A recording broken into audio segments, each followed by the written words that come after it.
You're this perp back with another video, and I just got done checking out episode 5 of Cabinet of Curiosities. This is Pickman's model, and this might be my favorite episode. I don't know. We still got episode 6, and we have 2 more to go.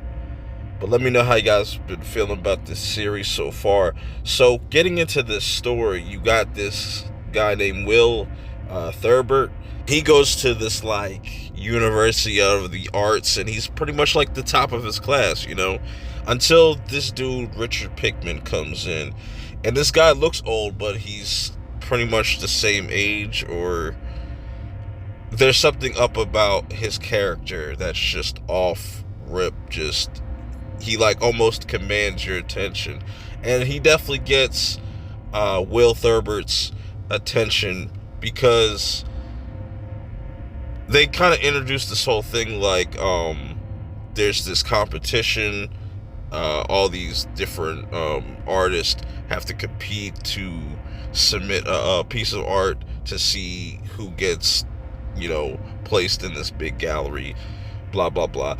Anyways, he gets a glance, though. I'm talking about Will. He gets a glance at what Richard's been drawing, and he's just like, wow, that looks crazy. Because it's one of those certain scenarios where it's like a circle and they got somebody in the middle, and you have to draw what you see. That's a big theme throughout this episode, which I really like, because this episode is very psychological.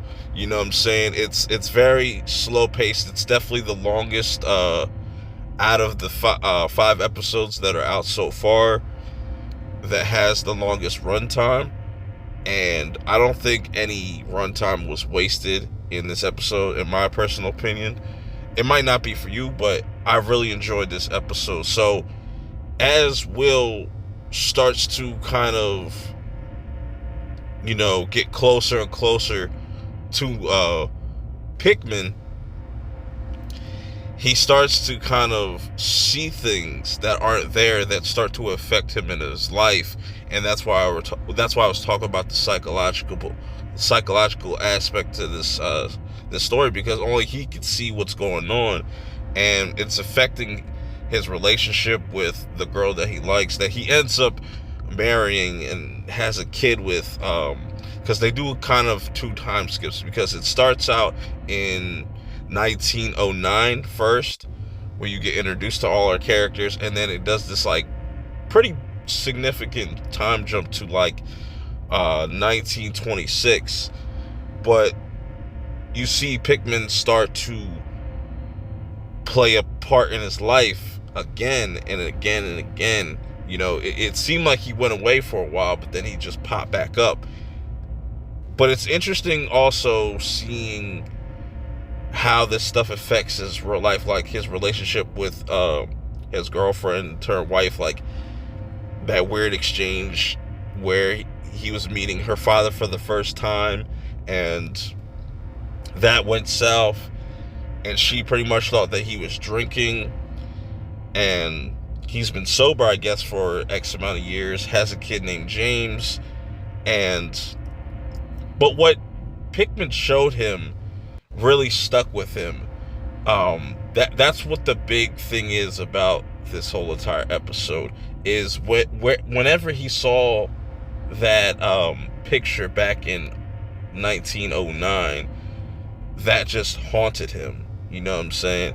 And that comes back into his life, where somebody sends it to him as a gift, like one of the paintings, and it's and Pickman gives a great description of just what is this picture, and just how these special effects made the picture made it look like they were slightly moving, and they were kind of slightly moving, but this is from Will's perspective, because it's kind of playing mind games on him, but only he could see this is only affecting him, and then it starts to kind of affect everybody else in his life, and it's just really well put together. And you kind of start to think to yourself, was Pickman really trying to just be his friend? Because Pickman is a person that really, I would say, embraces this darkness. Man, and it starts to kind of rub off on Will, but Will's kind of like, but what's interesting about this is when the son sees the picture as well, and he starts bugging out. But now we get to a point in the episode where Will and Pickman just have this falling out, and once they have this falling out, things start to get really bad for Will and whatnot. I'm talking about really bad, and this episode really took it there. I'm not going to spoil that ending, but wow, talk about building suspense and just the imagery. I didn't think they were going to go there, but I want to know your thoughts about this episode and just how they had this whole psychological thing going on with the paintings and how it was messing with Will. He's seeing things that weren't there. And I like that Pickman also says in this, it's just art, So it makes me think, like, did he really see all this? Did this all really happen? It's brilliant, though. I just really liked how well made this episode was. I will check y'all out for episode 6. Let me know in the comments below how you felt about episode 5. This is by far one of my favorites, if not my favorite so far. Hopefully it just keeps getting better. Till next time, I'm out. Peace.